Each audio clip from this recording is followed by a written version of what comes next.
सर्दियों का मौसम आते ही ठंड हमारे जीवन में कई चुनौतियां लेकर आती है। ठंड से बचाव न केवल हमारे शरीर को स्वस्थ रखता है, बल्कि यह हमें ऊर्जा से भरपूर बनाए रखता है। आज हम गौतम बुद्ध की शिक्षाओं और कहानियों के माध्यम से समझेंगे कि ठंड के मौसम में कैसे अपने शरीर को गर्म रखा जा सकता है। बुद्ध की कहानियों में गहरे अर्थ छिपे होते हैं, जो हमें जीवन जीने की सही राह दिखाते हैं।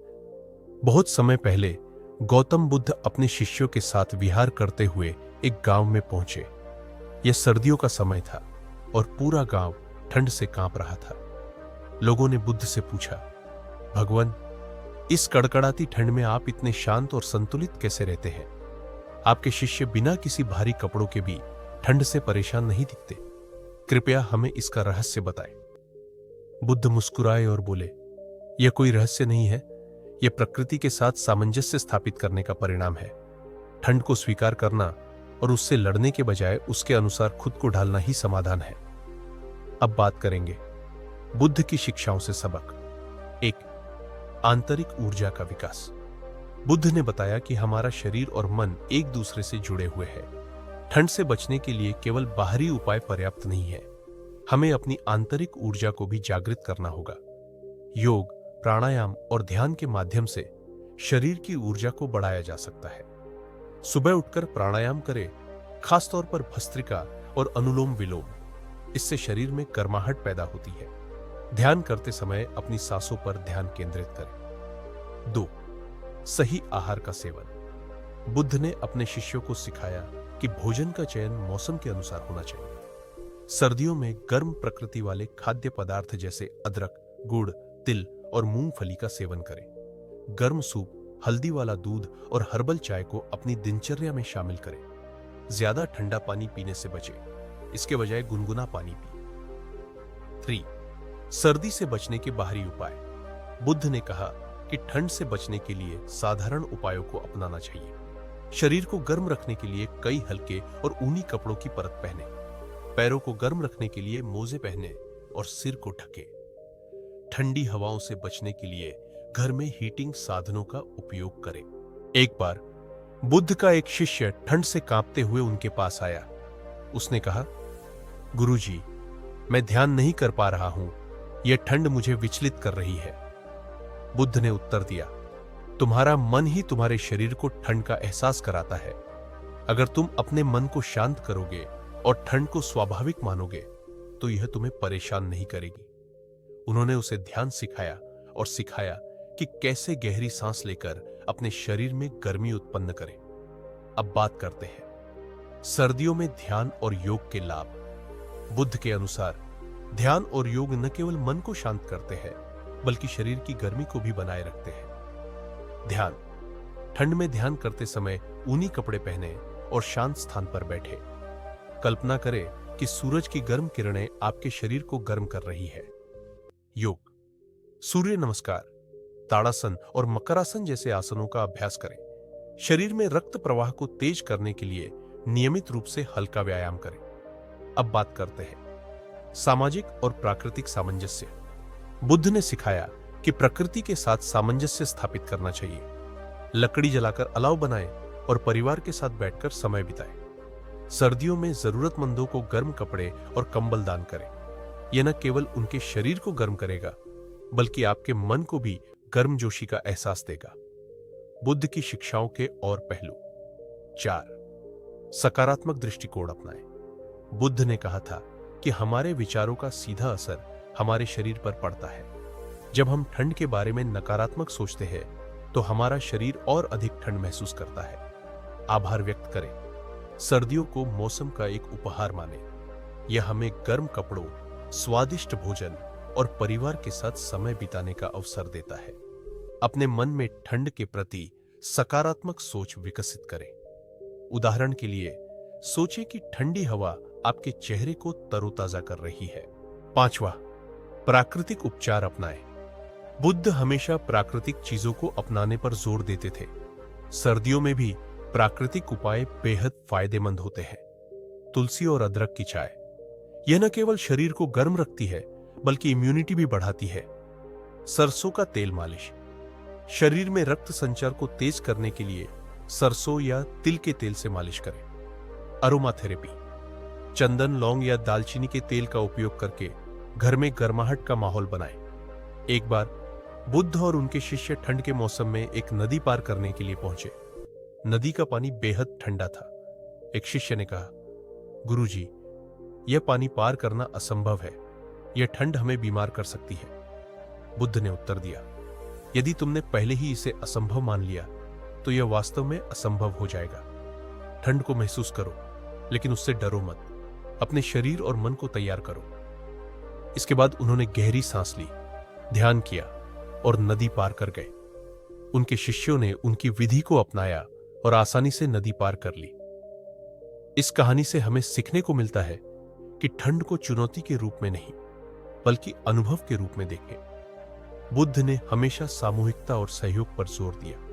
उन्होंने सिखाया कि यदि हम अपने घर का वातावरण सामूहिक प्रयास से गर्म रखें तो ठंड का प्रभाव कम हो जाता है।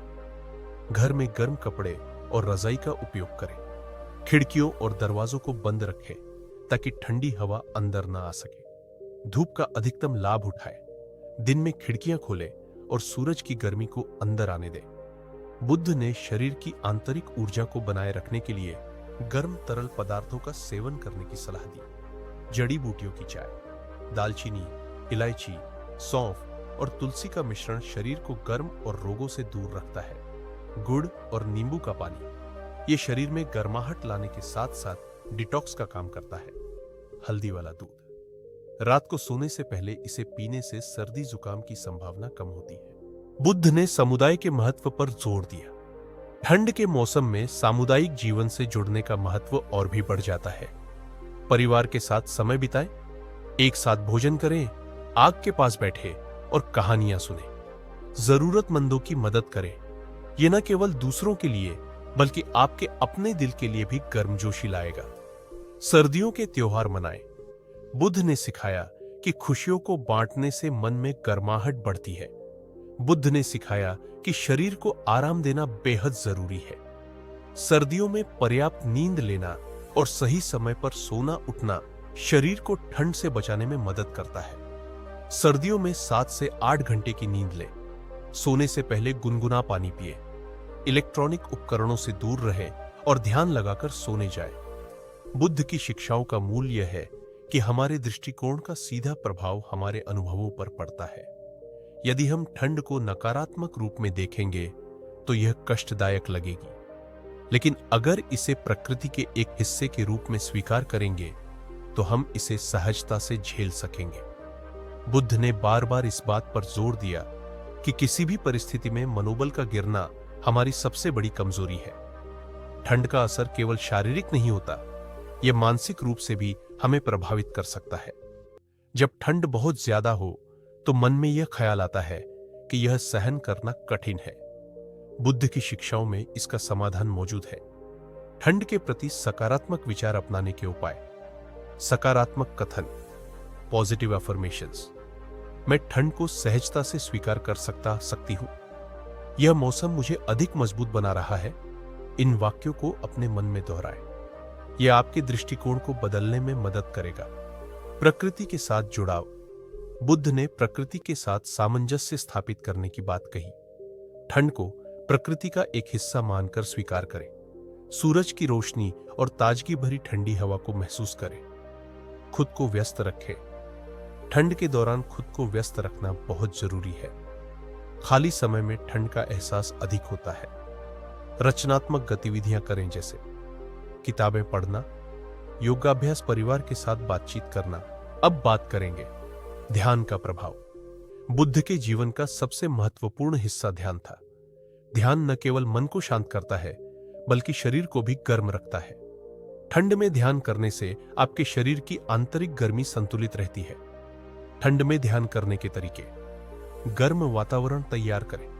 ध्यान करने से पहले उस स्थान को आरामदायक बनाएं। ऊनी चादर या कंबल का उपयोग करें।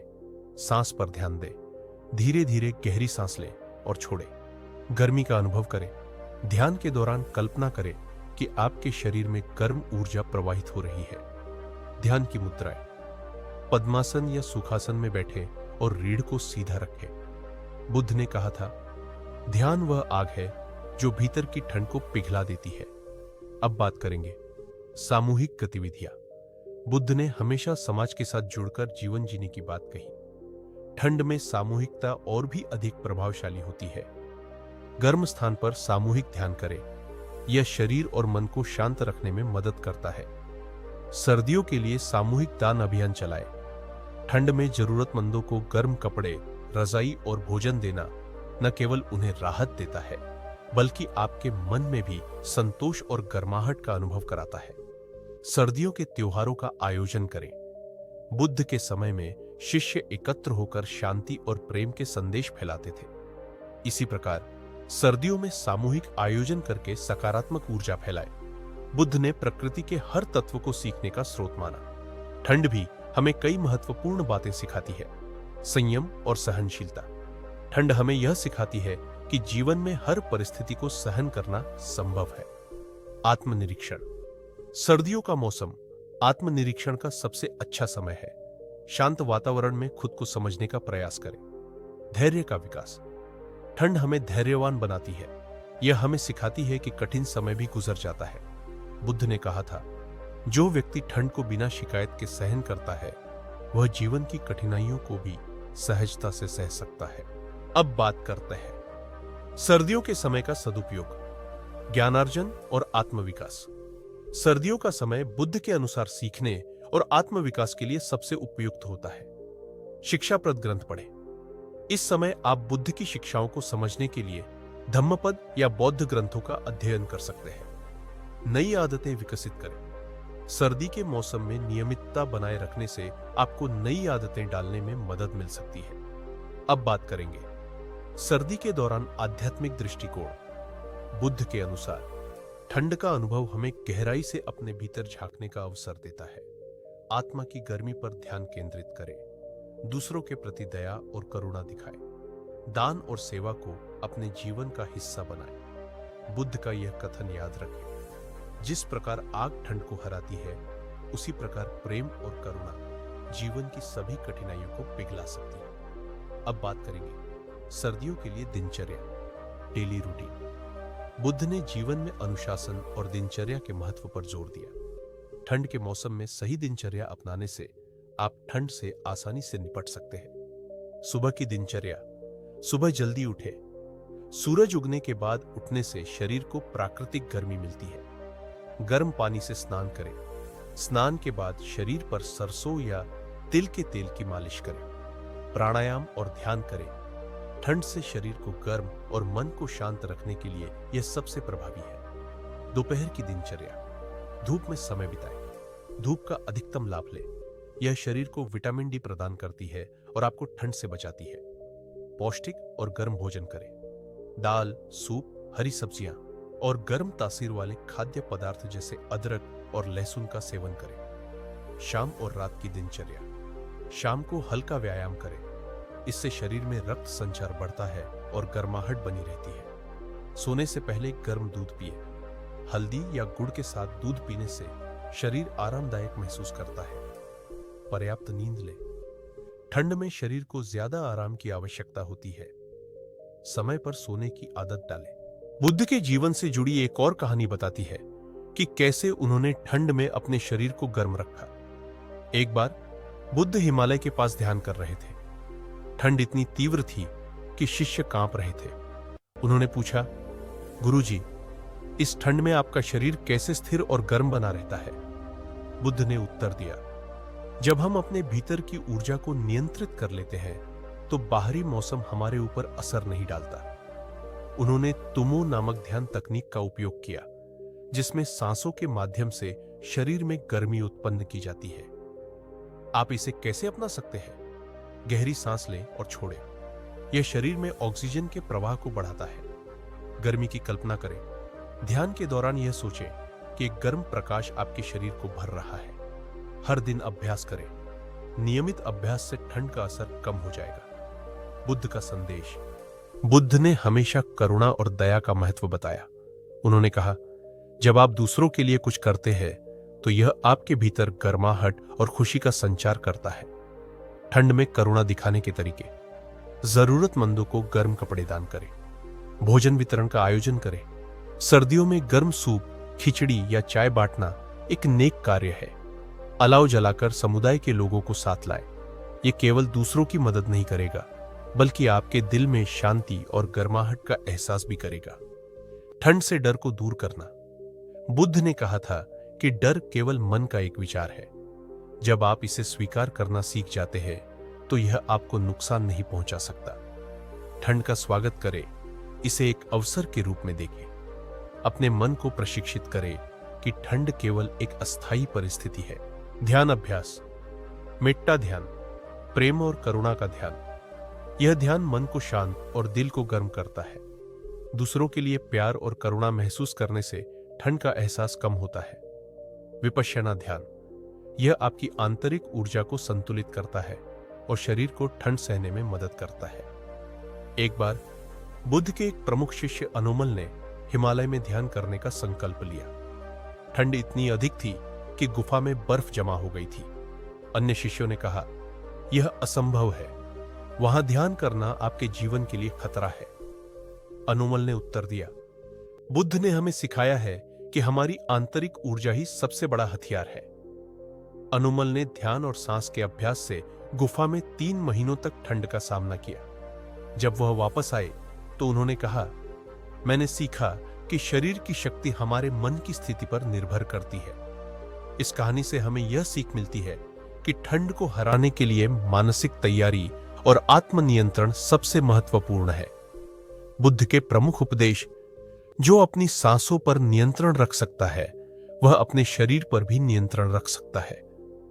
आंतरिक संतुलन बनाए रखें, बाहरी परिस्थितियां आपको कमजोर नहीं बना सकती। ठंड में संतुलन बनाने के लिए उपाय।